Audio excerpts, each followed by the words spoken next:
ఆకాశ మహాకాశములను అందలి సమస్తమును సృజించిన దేవాది దేవునికి నా హృదయపూర్వక వందనములు, స్తుతులు, స్తోత్రములు సమర్పించుకుంటున్నాను.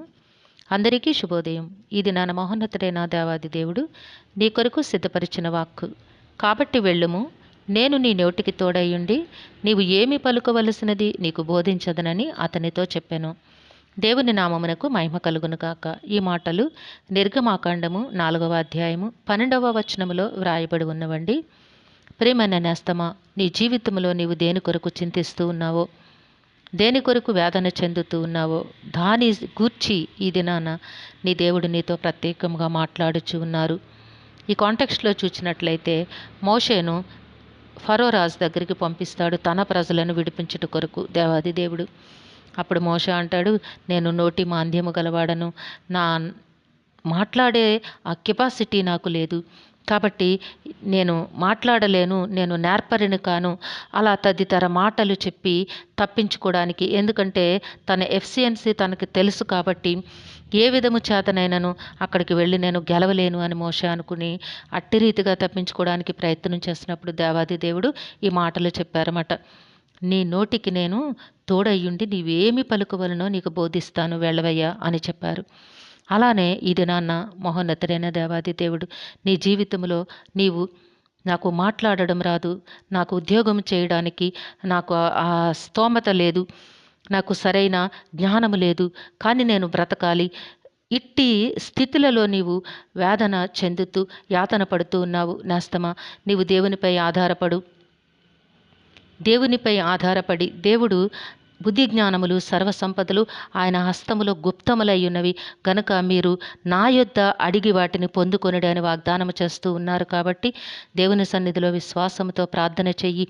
దేవుడు జ్ఞానమిస్తారు. నువ్వు వెళ్ళిన ప్రతి చోట నువ్వు ఎక్కడ మాట్లాడాల్సి ఉండినా, నువ్వు ఏ పని చేయాల్సి ఉండినా నీ నోటికి తోడై నేను ఉంటాను, నువ్వేమీ మాట్లాడవలనో నేనే నీకు బోధిస్తాను అని నీకు దినాన దేవాది దేవుడు వాగ్దానం చేస్తూ ఉన్నారు. కాబట్టి ప్రియమైన నేస్తమా, దేనిని గుర్చి చింతపడకు, దేవుని వైపు ఆశతో ఎదురుచూడు, దేవునిపై పరిపూర్ణముగా ఆధారపడు. యేసు ప్రభు కూడా తన శిష్యులకి అట్లానే చెప్పారు. ఎందుకంటే నీవు అక్కడ ఏమి మాట్లాడవలనో సభలకు నిన్ను తీసుకుని వెళ్ళినప్పుడు నువ్వు భయపడాల్సిన అవసరం లేదు, నేనే నీ నోటికి నోరుగా ఉండి నీకు అనుగ్రహిస్తాను అని చెప్పారు.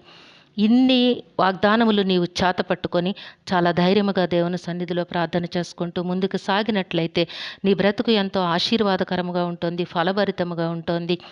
దేవుని మాటల యందు ఎవరైతే విశ్వాసము ఉంచగలుగుతారో, ఆశతో నిరీక్షణతో ఆయన చేస్తారు అన్న నమ్మికతో ఎదురు చూస్తారో వారు తప్పకుండా జీవితంలో ఉన్నతమైన విజయములనే పొందుకుంటారు, దేవుని చేత ఆశీర్వదించబడతారు. కాబట్టి నేస్తమా, నీవు కూడా పరిపూర్ణముగా దేవునిపై ఆధారపడు. నీ జీవితంలో ఉన్న ప్రతి సమస్య నుంచి కూడా దేవుడు నీకు విడుదలను కలుగ చేస్తారు. క్షణక్షణము నీకు తోడయ్యుండి, నీ నోటికి నోరయ్యుండి, నీవు నడుచుచున్న ప్రతి స్థలముల యందు ఆయన వెలుగయ్యుండి నిన్ను నడిపించి నీ బ్రతుకులో ఉన్నతమైన ఆశీర్వాదములను అనుగ్రహిస్తారు. కాబట్టి దేవునితో అడుగులు వేయడానికి ప్రయత్నం చెయ్యి. దేవుని సన్నిధి నీకు తోడుగా ఉంది అన్న సంగతిని ఎన్నడూ మరువబోకు నేస్తమా. దేవునితోనే నీ ప్రతి సంగతిని కూడా నీవు మాట్లాడుకుంటూ దేవుని సన్నిధిలో ప్రార్థన చేసుకుంటూ దేవునిని నీ ముందర నీవు ఉంచుకున్నట్లయితే తప్పకుండా ఉన్నతమైన విజయములు నీకు సాధ్యమవుతాయి. దేవుడు నిన్ను దీవించి ఆశీర్వదించునుగాక. ప్రార్థన చేసుకుందాము. సింహాసనాసనుడైన దేవ, మీ ఘనమైన నామమును కొందరములు మీ బిడ్డకి మీరిచ్చిన వాక్కును బట్టి, నాయన మీరిచ్చిన వాగ్దానమును బట్టి స్తుతులు సమర్పించుకుంటున్నాం. రాజా, బిడ్డ జీవితంలో ఉన్న ప్రతి విధమైన శోధనలు, సమస్యలు, వేదనల నుంచి నాయన విడుదల కలుగు చేయండి. మీ పరిశుద్ధాత్మ శక్తి చేత నాయన మీ కృపచేత మేలులు అనుగ్రహించి మీ కృపలో కాపాడమని దీవించమని ప్రాధాయపడుచున్నాం తండ్రి. ఈ దినము పుట్టినరోజు, వివాహ దిన మహోత్సవములు జరుపుకొంచిన బిడ్డలందరికీ మీ ఆశీస్సులు, దీర్ఘాయుష్ను అనుగ్రహించి మీ కృపలో నడిపించండి నాయన. మీ కృపాక్షేమములు బిడ్డల వెంట రానివ్వండి తండ్రి.